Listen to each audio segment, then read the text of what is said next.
Labas merginos, vienas iš mano pomėgių yra dviračių sportas. Deja, nesu profesionalas, esu tik mėgėjas. Tačiau gal atsiras bendramintė dviračių sportavau būdamas vaikas. Tačiau lenktynėse nedalyvavau, bet maratonų bėgiojimas turėjo savo rezultatų užsigrūdinime sportinėme.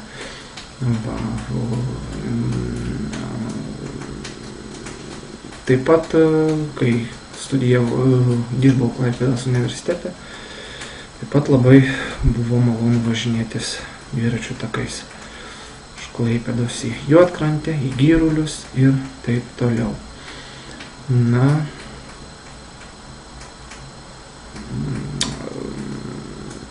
Dviratis šiandieninis gyvenimas rodo, kad dviratis yra ne tik laisvalaikio praleidimo priemonė, sportavimo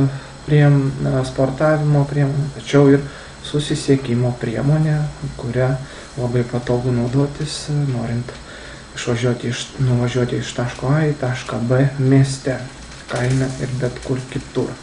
Tačiau prisiminkite, kad dviratis ne tik transporto priemonė, tik pramogų.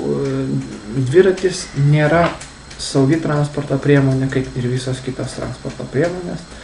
Ir važinėjant su dviračiu, be abejo, tas yra savaime suprantama, įmanoma padaryti avariją.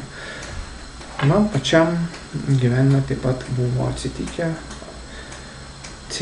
atsitikusi avarija, kurios pasekmėje susilaužiau ranką.